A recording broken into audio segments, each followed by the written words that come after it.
The first thing that grabbed me about this book was the cover.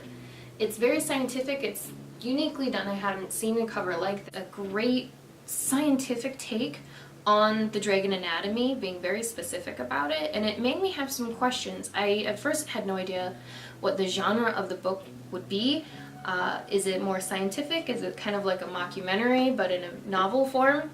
And then you read the back, you find out what it is, and it's about a woman called Isabella in a time period very similar to our Victorian era, where she is becoming a dragon naturalist, which is a new field. We get to see her at the end of her career looking back through her memory's eye from when she was a little girl that went on a hunting trip with her father in disguise to see a wolf drake. And we also get to see her discover and become and fall in love with dragons again and again through sparklings, these little guys here, actual size drawing. There's illustrations throughout, which is another thing that I love about this book, because not just because it aids with your ability to come up with what things look like or what different scenarios might be, but it's also justified, it's explained early on in the story. The first thing I noticed when reading this book was the format, the writing style. Again, autobiographical. I'd never read an autobiography before, so it took me a few dozen pages to get used to it, but once I got used to it, I really appreciated the style. You get to feel like Isabella is standing right next to you, telling you about her life. As a woman, I definitely appreciated the book as well, because she is a woman in an older time trying to do something that women aren't normally supposed to do, especially in that time period, which is have their own careers. She doesn't just want to get married and have a household, but that is what is expected of her.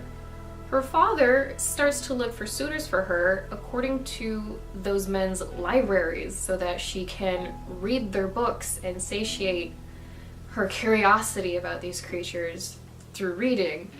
And I thought that was a brilliant, not really, solution. Woven into the first book, and all of the books, is mythology and archaeology of the dragons and an ancient dragon race, which becomes this overarching question and puzzle that you want to know the answer to. Marie Brennan, the author, actually has a background in archaeology, folklore, and anthropology, and it shows. It really adds to the richness of this world. It makes it more immersive, more complete, and it adds layers of plot. It adds different storylines, different plot lines. The richness of this world is tangible and eventually relevant. We get to see her as well go on her first exhibition. We get to see her go out and actually be in the field, and again, her drawing is used as a justification for her to go, and it also helps us get to see what these creatures were like in the various different forms, because there aren't just one species of dragons. There's many kinds, but what is a dragon exactly? We don't know, and it's one of the questions that the series, in part, helps answer. If you are the kind of person that when a book ends with a cliffhanger or a really big teaser, you need to get your hands on the next book, I would recommend that you go and buy the entire series right from the off.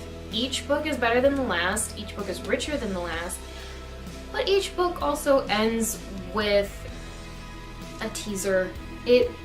Each book ends in such a way that you have an idea, or at least you think you have an idea of what the next book is going to be about, and you want to know what that is. On that note, I will be giving a review on the Tropic of Serpents, second book in this series, next. So your time, your subscribes, and your likes are all widely appreciated. Thank you for watching, and until next time.